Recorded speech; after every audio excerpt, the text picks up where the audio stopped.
백일홍 이야기. 옛날 옛날 어느 바닷가에 작은 마을이 있었어요. 마을 사람들은 배를 타고 바다에 나가 물고기를 잡아먹고 살았지요. 바다는 잔잔하고 물고기는 많이 잡히고 마을은 더없이 평화롭고 넉넉했어요. 그런데 언제부터인가 마을 앞바다에 머리 셋 달린 이무기가 나타났어요. 이무기가 뭔가 하면 용이 데려다가 되지 못한 커다란 구렁이에요. 이무기가 나타나서 큰 파도와 바람을 일으키니 마을 사람들은 고기잡이를 나갈 수가 없었어요. 고기를 잡지 못해 모두가 굶어 죽을 판이었어요.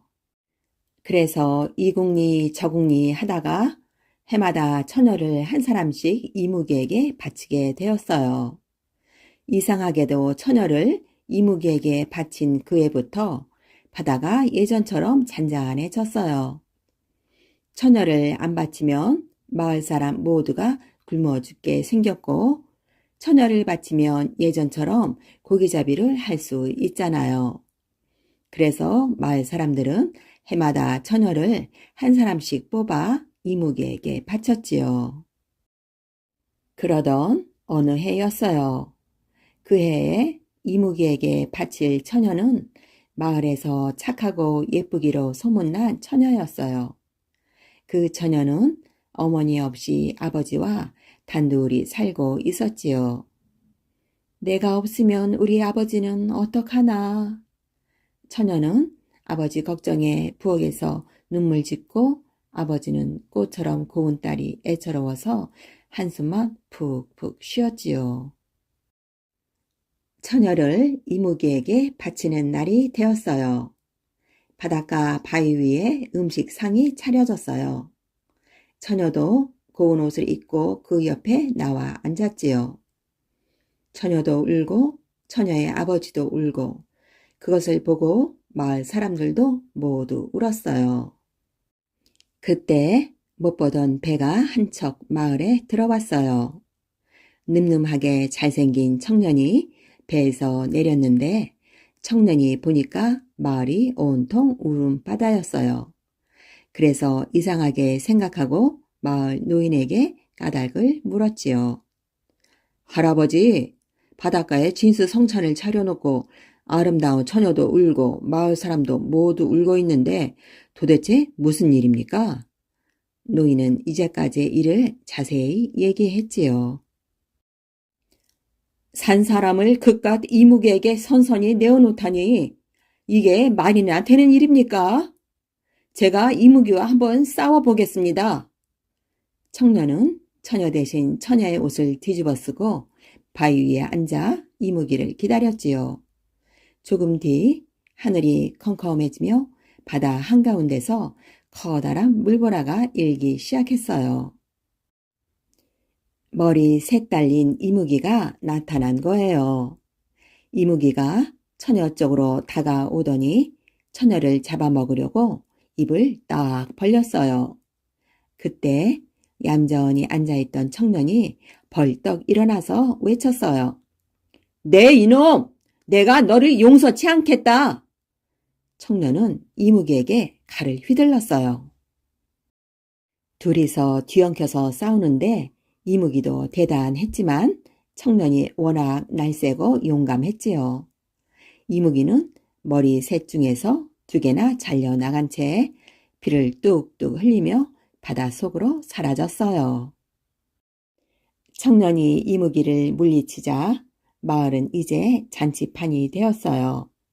모두가 청년을 칭찬하며 고마워하는데 그 중에서도 처녀가 가장 고마워했지요. 도련님, 정말 고맙습니다. 저를 구해주신 은혜에 제 머리를 잘라 신을 삼아 드린다 해도 어찌 갚을 수가 있겠습니까? 처녀는 청년에게 다가와 얼굴을 붉히며 인사를 했어요. 청년은 처녀의 고운 모습에 마음이 끌렸어요.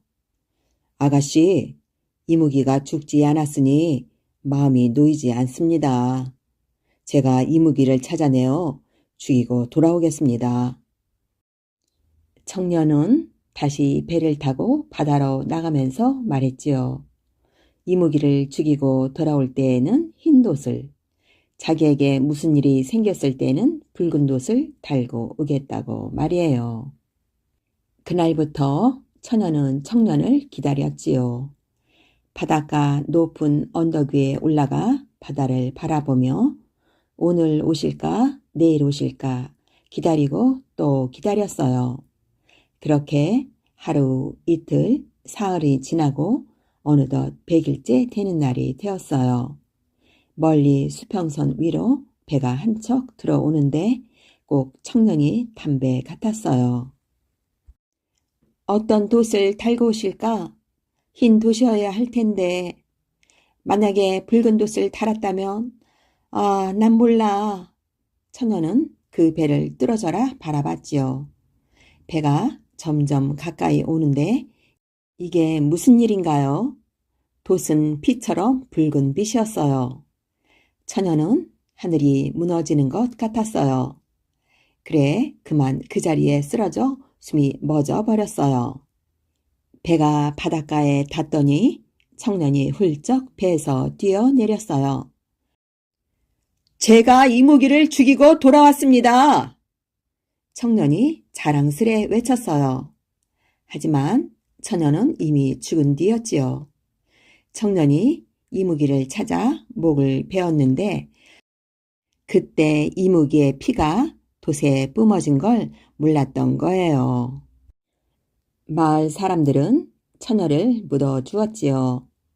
처녀가 100일 동안 청년을 기다리던 바닷가 언덕 위에다 말이에요. 청년은 처녀의 무덤 앞에 엎드려 굵은 눈물을 뚝뚝 흘리며 한없이 울었어요. 그 뒤 처녀의 무덤 앞에 처음 보는 꽃이 피어났답니다. 그 꽃은 100일 동안 붉게 피다가 100일이 지나면 시들어 버렸어요. 마치 처녀가 100일 동안 청년을 애타하게 기다리던 것처럼 말이에요. 그래서 사람들은 100일 동안 붉은 꽃이 핀다고 그 꽃을 백일홍이라고 부르면서 몹시 아꼈다고 합니다.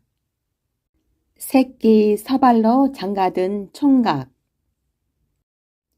옛날에 한 아주머니가 아들 하나를 데리고 사는데 아들이 어찌나 게으른지 하루 종일 빈둥대는 거예요. 보다 못한 어머니가 화가 나서 나무랐지요. 야 이놈아, 다른 집 아들은 나무도 해오고 새끼도 꼬아서 어미를 돕는데 넌 아무것도 안 하고 빈둥대기만 하니? 이 어미는 어떻게 살란 말이냐? 그러니까 아들이 이렇게 말하는 거예요. 나도 새끼 꼬아서 어머니를 도울 테니 어디서 집 한 단만 얻어다 줘요. 하고 말이에요. 어머니는 얼른 집 한 단을 얻어다 주었지요. 아들이 하루 종일 새끼를 꼰다고 꼬았는데 저녁에 보니까 겨우 서발로 꼰 거예요. 이걸 보니까 어머니는 또 속이 터졌어요. 에이 빌어먹을 녀석, 하루 종일 꼰 게 겨우 이거냐? 이걸 갖고 나가서 빌어먹든지 굶어 죽든지 네 맘대로 해라. 어머니는 아들 녀석을 집 밖으로 내쫓았지요. 새끼 서발을 들고서 한참 가다가 아들은 길에서 옹기장수를 만났어요. 옹기장수는 마침 옹기침을 묶었던 새끼줄이 끊어져서 어쩔 줄을 모르고 있다가 반색을 하며 말했지요. 예, 동이 하나 줄 테니 그 새끼줄을 날 다오. 아들은 그래요 하고는 새끼 서발하고 동이 하나를 바꾸었지요. 동이를 짊어지고 한참 가다가 아들은 어떤 동네 앞을 지나갔어요. 샘에서 물을 깃던 여자 하나가 그만 물동이를 깨고 어쩔 줄 모르고 있다가 반색을 하며 말했지요. 예, 쌀 서말 줄 테니 그 동이 날 타오. 아들은 아, 그래요? 하고는 동이를 주고 쌀 서말을 받았지요. 쌀 서말을 메고 한참 가다가 아들은 죽은 말을 끌고 가는 사람을 만났어요. 보니까 말을 끌고 가는 사람이 모양이 근사하거든요. 그래서 쌀 서말을 죽은 말하고 바꾸었지요.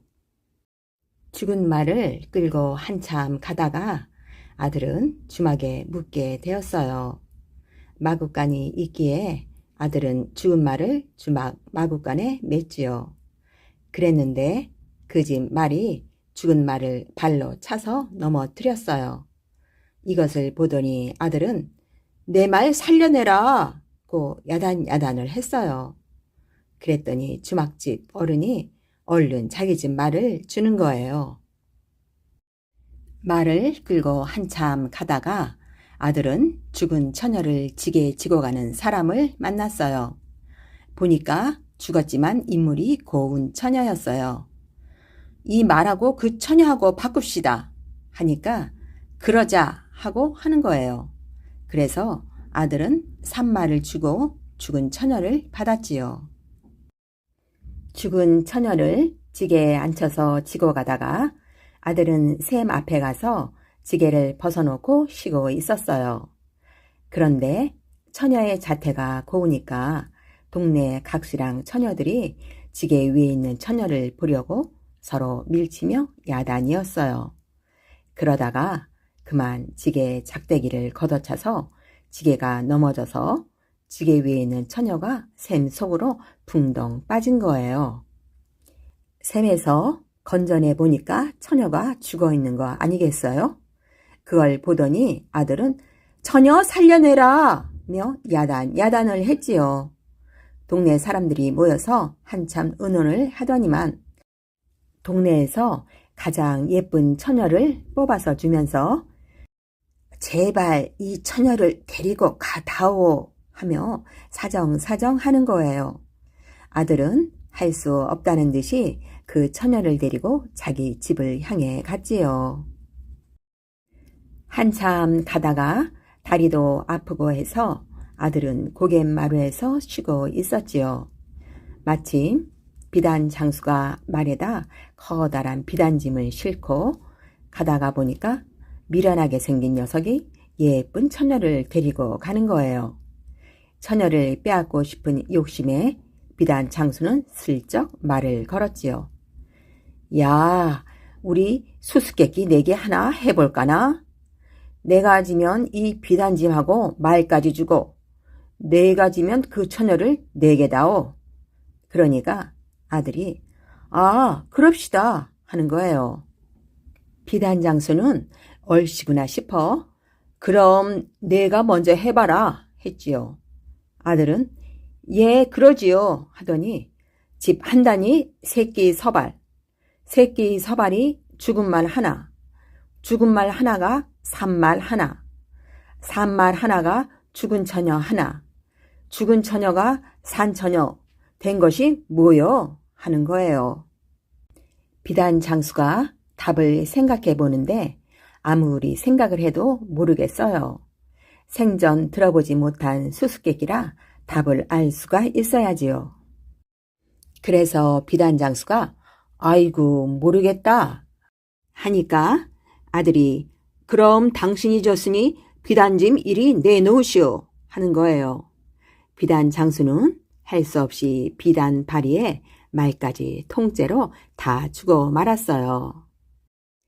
예쁜 처녀를 데리고 비단 사리를 말에 싣고서 아들이 집으로 들어가니까 나가서 빌어먹든지 굶어 죽든지 마음대로 해라 하면서 아들을 내쫓았던 어머니가 아이고 우리 아들 인제 오냐 하면서 반갑게 맞아주었어요.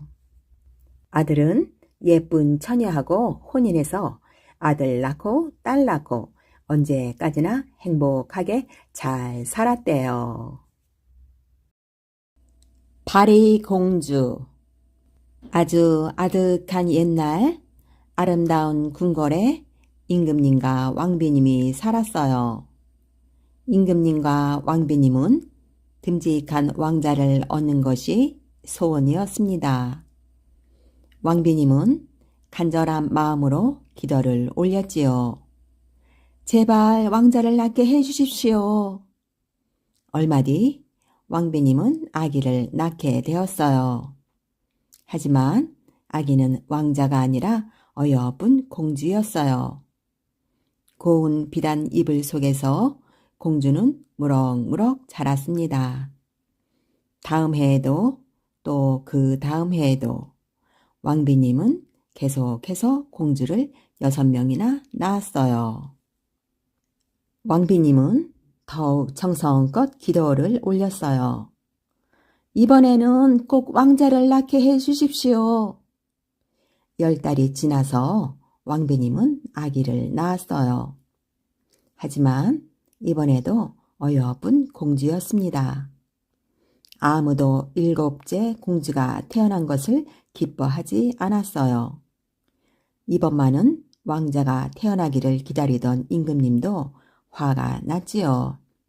어허, 또 공주란 말이냐. 이제 공주라면 꼴도 보기 싫다. 당장 이 아이를 내다 버려라. 왕비님은 눈물을 흘리며 공주를 내다 버렸어요. 이렇게 해서 7째 공주는 더러운 누더기에 쌓인 채 산속에 버려졌습니다. 그때 산속을 지나가던 어떤 할머니가 버려진 아기를 보았습니다. 가여워라. 가서 이 할미랑 같이 살자. 할머니는 7째 공주를 버려진 아기라 하여 바리대기라고 불렀어요. 한 해, 2해 세월이 흘렀어요. 산속의 새들이랑 친구하며 들판의 꽃들이랑 동무하며 바리대기도 어느새 예쁜 처녀가 되었지요. 그러던 어느 해 임금님과 왕비님이 큰 병에 걸렸어요. 임금님과 왕비님의 병을 고치려면 반드시 공주가 멀고 먼 시악산에 가서 약물을 구해와야 했습니다. 신하들이 6 공주들에게 물었어요. 어느 공주님께서 약물을 구하러 시악산에 가시겠습니까? 첫째 공주가 말했어요. 그 멀고 먼 길을 내가 어디라고 가겠소? 둘째 공주도 고개를 저었어요. 큰언니도 못하는 길을 내가 어찌 가겠소? 셋째 공주도 말했어요. 궁 안에서 곱게 자란 내가 험한 길을 어찌 가겠소? 넷째 공주도, 5째 공주도, 6째 공주도 설레설레 고개를 저었어요. 누가 임금님과 왕비님을 위해 그 험한 길을 떠날까요? 신하들은 갓난아기 때 버려진 7째 공주를 찾아 나섰어요. 깊은 산속에서 살고 있는 바리떼기를 찾아낸 신하들은 바리떼기에게 그동안에 있었던 일을 모두 이야기했습니다.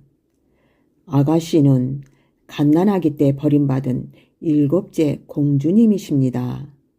지금 공주님을 낳아주신 임금님과 왕비님의 병이 깊어 시악산에 가서 약물을 구해와야 합니다. 바리떼기는 이제 바리공주가 되었어요. 내 비록 부모님께 버림받은 몸이나 내게 생명을 주신 부모님의 은혜를 어찌 저버리겠소? 내가 약물을 구하러 가겠습니다.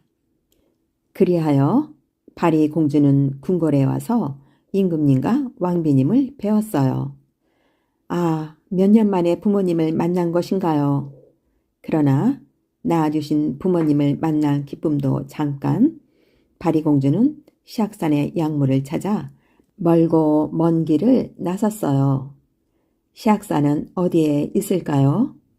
바리공주는 온 나라 구석구석을 헤매었어요. 비단처럼 곱고 검은 머리카락은 거칠어지고요. 곱디곱던 얼굴도 까칠해지고요. 어여쁘던 팔도 상처 투성이가 되었습니다. 그래도 바리공주는 잠시도 쉬지 않았어요. 굽이굽이 험한 산이 파리공주의 앞을 가로막았어요. 뾰족산아, 뾰족산아, 나를 막지 말아다오. 나는 부모님을 살릴 약물을 구해와야 한단다.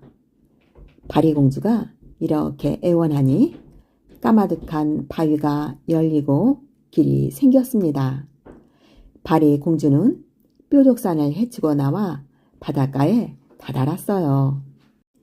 거친 바다가 하얀 혀를 날린거리며 파리공주의 앞을 가로막았지요. 파도야, 파도야, 나를 막지 말아다오. 나는 부모님을 살릴 약물을 구해와야 한단다. 파리공주가 이렇게 애원하니 험상궂던 바다가 갈라지며 은빛 고운 모래길이 생겼습니다. 파리공주는 온갖 어려움을 이기고 드디어 시악산에 도착했어요. 거기에는 무쇠로 만든 성이 하늘을 찌를 듯이 솟아 있었습니다. 성을 지키던 문지기가 성큼성큼 걸어와 물었어요. 너는 누군데 새도 날아들지 못하는 이런 험한 곳까지 왔느냐?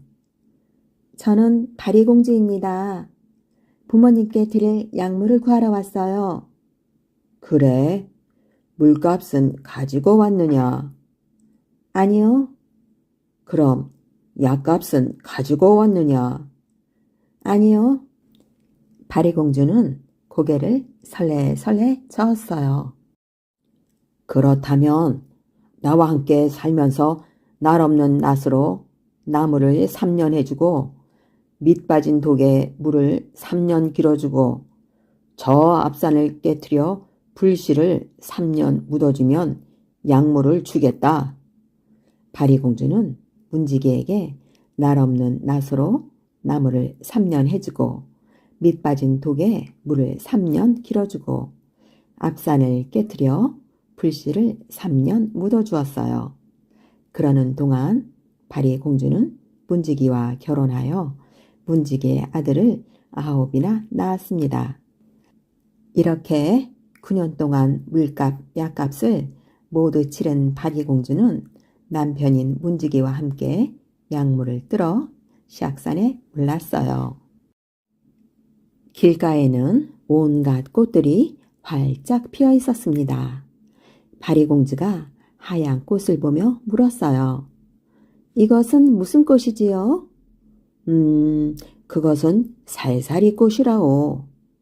죽은 사람 몸에 그 꽃을 문지르면 새 살이 오르지. 파리공주는 살살이 꽃을 한 송이 꺾었어요. 이번에는 빨간 꽃을 가리켰어요. 그것은 피사리 꽃이요. 죽은 사람 얼굴에 문지르면 피가 돌게 되지. 파리공주는 피사리 꽃도 한 송이 꺾었어요. 이번에는 노란 꽃을 보며 물었지요. 그 꽃은 숨사리 꽃이요. 죽은 사람 코에 슬슬 문지르면 숨이 돌아오지. 파리공주는 숨사리 꽃도 한 송이 꺾었어요.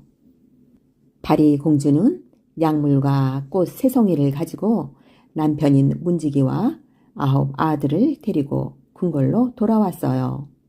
하지만 이미 부모님은 세상을 떠난 뒤였습니다. 제가 이제야 돌아왔습니다. 어서 살아나세요. 파리공주는 부모님 몸에 하얀 살살이 꽃을 슬슬 문질렀어요. 앙상하던 뼈에서 뽀얀 새살이 올랐어요. 이번에는 부모님 얼굴에 빨간 피사리 꽃을 슬슬 문질렀어요. 온몸에 피가 돌면서 금세 차갑던 볼이 발그레해졌어요. 마지막으로 부모님 코에 노란 숨사리 꽃을 문질렀어요. 콧구멍이 벌름거리더니 휴, 긴 한숨이 터져 나왔어요. 아, 잠도 아주 잘 잤다. 아이고, 내가 언제 왔더냐? 파리공주는 마지막으로 약물을 꺼내 부모님께 드렸어요. 약물을 꿀꺽꿀꺽 마시자 부모님의 병은 씻은 듯이 나았습니다. 아가, 아가, 바리공주야. 우리는 부모가 되어서 딸인 너를 버렸건만 너는 우리를 살려주었더란 말이냐. 고맙고 고맙다, 바리공주야. 임금님과 왕비님은 바리공주를 얼싸 안고 울었습니다. 그 뒤로 바리공주는 부모님을 모시고 행복하게 오래오래 살았습니다. 저승나라 염라대왕은 이 광경을 보고 너무나 감동해서 바리공주가 부탁하는 말이라면 다 들어주게 되었답니다. 그래서 훗날 죽은 사람이 극락에 가고 싶으면 바리공주를 찾아봐서 부탁을 했다고 합니다. 노인과 느티나무. 옛날 어느 마을에 오래 묵은 느티나무가 한 그루 있었어요. 어느 해 겨울 산에 눈이 너무 많이 쌓여서 나무를 하러 갈 수가 없었지요. 할 수 없이 마을 사람들은 이 느티나무라도 베어다 떼기로 했어요.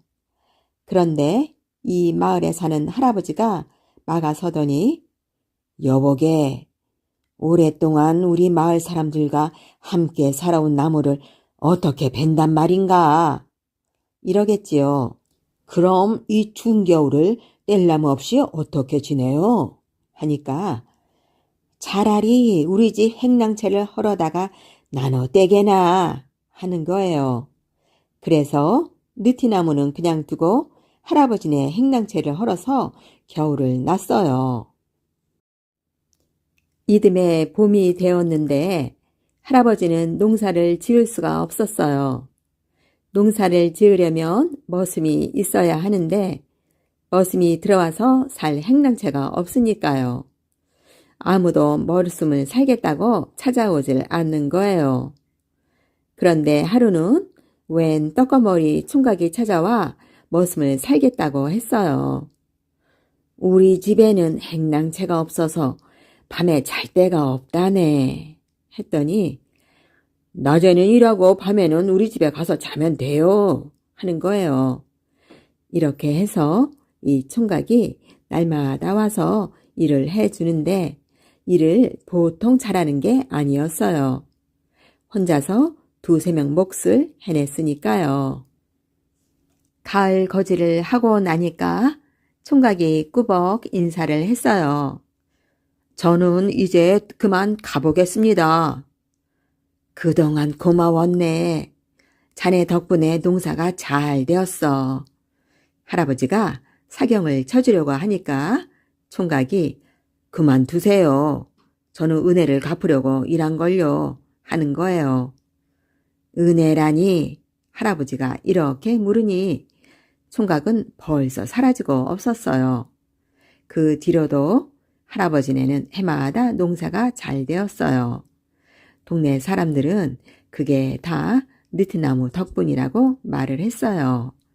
그 총각은 은혜를 갚으려고 사람으로 변한 느티나무일 거라고 했지요. 어쨌든 그 뒤로 할아버지와 동네 사람들은 느티나무를 더 잘 위하고 농사도 잘 되어 잘 살았대요. 거울 소동. 옛날에 어떤 시골 사람이 서울장에 가게 되었어요. 그런데 아내가 머리빗 하나 사나 달라면서 꼭 저 반달처럼 생겼으니 달을 보면 생각이 날 거예요 하겠지요. 그래서 몇 날 며칠이 걸려서 서울장에 갔는데 아내가 뭘 사오라고 했는지 생각이 나야 말이지요. 곰곰 생각하다가 달을 보라고 한 말이 생각이 나서 하늘을 봤어요. 그런데 그 사이에 반달이 보름달이 되었지 뭐예요. 그것도 모르고 이 사람은 옳거니 저렇게 둥글게 생긴 걸 찾으면 되겠구나 했어요. 그래서 가게에 들어가서 말했지요. 이보시오. 여자들이 쓰는 물건으로 둥글게 생긴 것 하나 주시오. 그랬더니 가게 주인이 뭔가 내어주는데 정말로 달처럼 둥글게 생겼어요. 그래서 그 물건을 사들고 집에 돌아왔어요. 그래, 머리빗은 사왔어요? 아내가 묻는 말에 이 사람은 보란 듯이 사들고 온 물건을 내어줬지요. 그리고 아내고 시어머니고 시아버지고 그런 물건은 난생 처음 보았어요. 저마다 그 물건을 뒤집어 보고 흔들어 보기 시작했어요. 아니, 서울 가서 젊은 첩을 얻어왔소? 무슨 소리야? 쭈글쭈글한 할멈밖에 없는데. 아이고, 10년 전에 돌아가신 아버님이 어떻게 거기에 계십니까? 아니, 웬 놈이 남의 집에 들어왔느냐? 남편이 뭐라고 하니까 그 물건 속에 있던 사내도 뭐라고 입을 놀리는 모양이에요. 남편은 화가 나서 길길이 뛰다가 그 물건을 마당에 냅다 집어 던졌어요. 그러니 쨍그랑하고 깨져버리고 말았지요. 그러니까 그 물건이란 게 바로 거울이었단 말이지요. 젊어지는 샘물. 옛날에 윗말 영감이 산에 나무를 하러 갔는데 새가 한 마리 날아와서 알짱거리는 거예요. 그런데 이 새는 잡으려고 쫓아가면 포르르 도망가고 또 쫓아가면 포르르 도망가는 거예요. 그러다 보니 산 너머까지 가게 됐지요. 윗말 영감이 정신을 차려보니 새는 온데간데 없고 맑고 찬 샘물이 하나 있었어요. 숨도 차고 목도 말라서 윗말 영감은 벌컥벌컥 샘물을 마셨지요. 그런데 이게 웬일일까요? 구부정한 허리가 꼿꼿하게 펴지더니 팔다리에도 기운이 펄펄 나는 거예요. 윗말 영감이 총각처럼 되어가지고 돌아오니까 다들 깜짝 놀랐지요. 아랫마을 욕심쟁이 영감이 이 소식을 듣고는 달려왔어요. 아니, 어떻게 된 건가? 저 산 너머 샘물을 마셨더니 이렇게 되었지. 욕심쟁이 영감은 그다름으로 샘물을 찾아 나섰지요. 그런데 한밤중이 되어도 욕심쟁이 영감이 돌아오지 않는 거예요. 그래서 윗말 영감이 샘물로 찾아가 보니 영감은 안 보이고 웬 갓난아기가 바둥거리며 울고 있지 뭐예요. 아니, 웬 아기가? 하고 보니까 욕심쟁이 영감이 입었던 옷이며 신이 그 곁에 있는 거예요. 그제서야 윗말 영감은 혀를 끌끌 차며 말했대요. 샘물을 너무 많이 마셔 아예 갓난아기가 되었군. 쓴 것 어디 있어? 어떤 사람이 길을 가다가 김매는 영감을 보고 물었어요. 영감, 계목에 가려면 어떻게 가지요?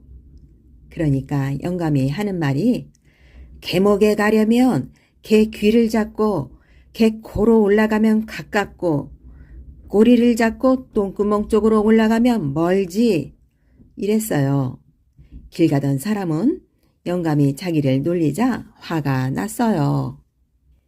그래서 자기도 영감을 한번 놀려야지 하고 생각하고 영감 대가리 쓴 게 뭐요? 하고 물었어요. 그러니까 영감이 하는 말이 대가리 쓴 건 오이지 뭐긴 뭐야 이랬어요. 이 사람이 화가 부쩍부쩍 나서 영감 찬 게 뭐요? 하고 물었지요. 그랬더니 찬 건 냉수밖에 더 있남? 이 사람이 사람은 올리남? 하더래요. 그러니 이 사람이 더 할 말이 있어야지요. 그냥 가던 길이나 후여후여 갔지요. 옛날에 독장수가 큰 독을 치고 가다 보니 힘이 들었어요. 그래서 지게를 내려놓고 벌러덩 들어 누워 버렸어요. 등어리가 서늘하게 바람도 불어 독장수는 일어날 생각을 안 했어요. 이제 저 덕을 팔면 저만한 독 2개는 살 수 있겠지. 독 2개를 팔면 4개를 사겠고, 4개를 팔면 8개를 사겠고, 8개를 팔면 이렇게 세고 있자니 금방 부자가 될 것 같았어요. 그러면 넓은 터에 큰 집을 짓고 아들, 딸을 올망졸망 많이나 잘 먹고 잘 살아야지. 옳다구나, 좋구나. 독장수는 흥이 나서 덩실덩실 춤을 추며 나댔어요. 와장창! 이게 무슨 소리지? 독장수가 팔다리를 휘두르다가 그만 지게 작대기를 툭 건드렸지 뭐예요. 지게가 푹 쓰러져 버렸으니 독이 어디 남아나겠어요. 와장창 다 깨져버렸지요. 아고고고고고고고 내 독. 독장수가 울고불고 독 조각들을 주워 모아도 소용이 없었지요. 이미 다 깨지고 말았는걸요. 이렇게 쓸데없이 미리 새많은 일을 독장수 구구라고 한대요. 3년 고개. 옛날 어느 마을에 3년 고개라고 있었어요. 이 고개에서 넘어지면 3년밖에 못 산다고 해서 3년 고개라지요. 어느 날 한 영감이 이 고개를 살살 넘어가는데 토끼 한 마리가 툭 튀어나오는 바람에 벌렁 넘어졌어요. 아이고, 아이고, 나 죽었네, 나 죽었어. 영감이 이러면서 집에 오니까 손자가 물었어요. 할아버지, 무슨 일이세요? 그래서 그날 일을 말해줬더니 손자가 다 듣고 나서 이러겠지요. 그 고개에 가서 또 구리면 되지 뭐가 걱정이세요? 뭐라고? 나보고 아예 죽으라는 소리냐? 영감이 화가 나서 종주먹을 날리려는데 한 번 넘어지면 3년 사니까 2번 넘어지면 6년, 3번 넘어지면 옳거니 9년은 살 수 있겠구나. 그제야 영감도 무릎을 탁 쳤지요. 영감은 그다음으로 3년 고개로 달려가서 대굴대굴 구르기 시작했어요.